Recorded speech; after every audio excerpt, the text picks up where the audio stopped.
Assalamualaikum warahmatullahi wabarakatuh. Halo teman-teman, perkenalkan nama saya Rahmawati Matus Listiana.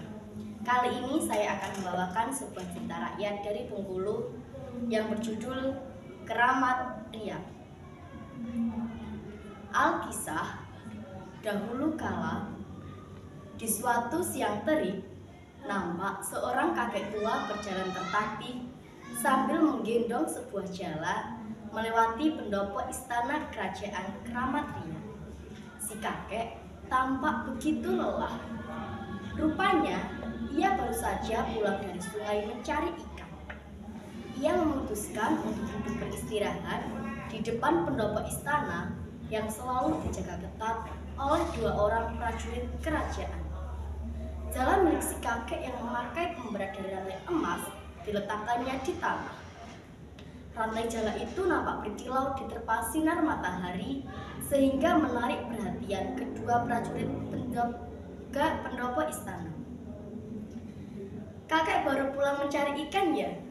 Jala milik kakek bagus sekali, terlihat berkilau dari kejauhan, tanya seorang prajurit. Iya tuan, ini jala warisan orang tua kakek. Setiap hari kakek menggunakannya untuk mencari ikan. Oh iya, bolehkah kakek menumpang sholat zuhur di pendopo istana? Kata si kakek. Oh iya, boleh, silahkan sholat di pendopo, jawab kedua prajurit. Si kakek tua kemudian memasuki pendopo istana untuk melaksanakan sholat zuhur.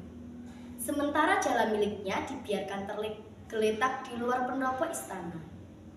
Saat kakek tengah sholat, kedua prajurit penjaga merasa penasaran dengan jala si kakek. Keduanya melihat jala tersebut dengan seksama. Ternyata dugaan mereka berdua benar, bahwa rantai jala itu terbuat dari emas. Namun, betapa terkejutnya mereka saat hendak mengangkat jala itu yang ternyata sangat berat dan seolah-olah menempel di tanah. Bukan main, rantai jala ini berat sekali, ujar salah seorang prajurit. Kemudian kedua prajurit tersebut bersama-sama berusaha mengangkat jala milik si kakek. Namun jala itu tidak bergeser sedikit pun. Melihat keanehan itu, salah seorang dari prajurit tersebut segera bergegas memasuki istana untuk melaporkan kejadian aneh tersebut kepada Raja Riak Bakau. Mendengar laporan si prajurit, segera saja Raja Riak Bakau diiringi beberapa pengawalnya menemui kakek tua pemilik jala. Apa benar kakek pemilik jala emas? Tanya Raja Riak Bakau pada si kakek. Ampun Baginda, benar, hamba adalah pemilik jala emas itu. Terima kasih telah mengizinkan hamba melaksanakan sholat zuhur di pendopo istana. Sekarang mohon izinkanlah hamba pergi, pinta kakek. Jangan pergi dulu kek, aku ada perlu dengan kakek. Hai kakek budiman, bolehkah aku memiliki jala rantai emas milikmu? Kata Raja Riak Bakau. Maafkan hamba Baginda, bukannya hamba bermaksud mengecewakan hati Baginda. Hamba belum bisa memenuhi permintaan Baginda. Jala ini satu-satunya harta milik hamba, jawab kakek. Mendengar jawaban kakek, Raja Riak Bakau merasa sangat marah karena baru kali ini ada orang berani menolak permintaannya. Hai kakek, engkau pasti tahu, aku adalah penguasa di negeri ini. Siapapun yang menginjak tanah negeri ini harus tunduk padaku, jawab Raja Riak Bakau gusar. Si kakek tidak takut terhadap ancaman raja. Ia tetap tak mau memberikan jala emasnya kepada Raja Riak Bakau. Tentu saja sikap si kakek membuat Raja Riak Bakau bertambah marah. Hai kakek, serahkan jala milikmu sekarang juga atau aku sendiri yang akan mengambilnya, teriak Raja Riak Bakau. Silakan saja jika Baginda sanggup mengangkatnya, kata kakek. Raja Riak Bakau naik pitam merasa diremehkan oleh kakek. Ia kemudian segera mengangkat jala rantai emas dengan segenap kekuatannya. Namun anehnya, jala itu tidak bergerak sedikit pun. Meskipun ia telah memerintahkan beberapa prajuritnya untuk membantu mengangkatnya, namun tetap saja jala emas tak bisa diangkat. Kendati demikian, Raja Riak Bakau tidak kehabisan akal. Baiklah, Kek, aku mengakui jala emas milikmu sulit diangkat. Bagaimana kalau kita mengadu ayam saja? Jika ayam aduanku kalah, kakek boleh memiliki semua harta serta kekuasaanku. Tapi, jika ayam aduan kakek kalah, jala rantai emas milikmu harus menjadi milikku. Tantang Raja Riak Bakau. Semula si kakek menolak. Namun karena terus didesak oleh Raja Riak Bakau, akhirnya ia pun menerima tantangan raja. Akhirnya disepakati bahwa pertandingan sabung ayam akan dilaksanakan di depan istana 3 hari kemudian. Kabar mengenai pertandingan sabung ayam Raja Riak Bakau tersebar hingga ke seluruh pelosok negeri. Di hari yang telah ditentukan, pertandingan sabung ayam segera dimulai dengan disaksikan seluruh rakyat negeri Kramat Riak. Si kakek tua membawa seekor ayam aduan bertubuh kurus, sedangkan ayam aduan milik Raja Riak Bakau bertubuh besar. Melihat ayam aduan si kakek tua, Raja Riak Bakau merasa yakin akan memenangkan pertandingan dengan mudah. Begitu gong dibunyikan sebagai tanda pertandingan sabung ayam dimulai, Raja Riak Bakau dan si kakek tua segera melepaskan ayam aduan milik mereka masing-masing di arena pertarungan.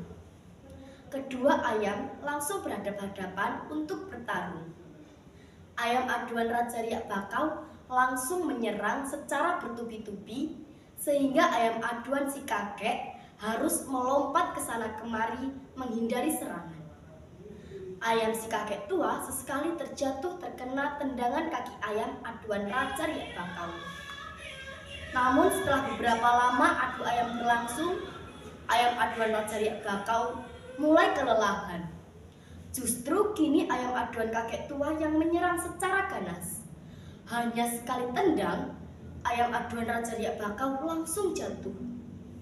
Ayam aduan Raja Riak Bakau akhirnya tak bisa melanjutkan pertarungan. Walaupun ayam aduannya kalah, Raja Riak Bakau masih belum bisa menerima kekalahannya. Raja tentu saja tak ingin kehilangan seluruh kekuasaannya. Kemudian ia menantang lagi kakek tua untuk bertarung. Tapi si kakek kembali menolak tantangan raja. Mohon ampun Baginda Raja, hamba tidak ingin bertarung karena tak ada manfaatnya. Bagaimana kalau hasil pertandingan tadi kita anggap impas?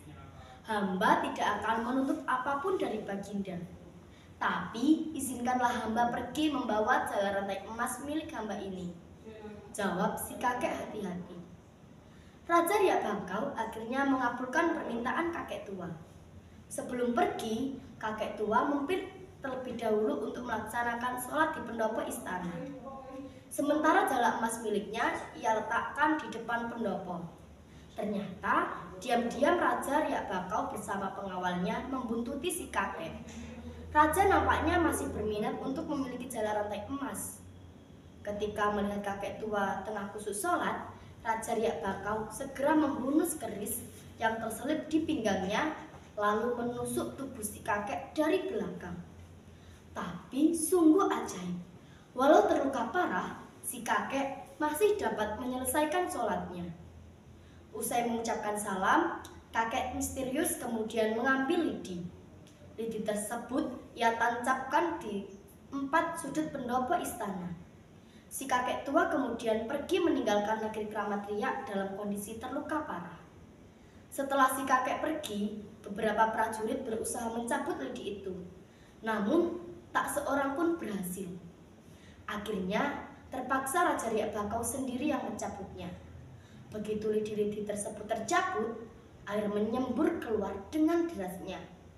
Makin lama, semburan air semakin deras, sehingga dalam waktu sekejap air menggenangi seluruh negeri Kramat Riak.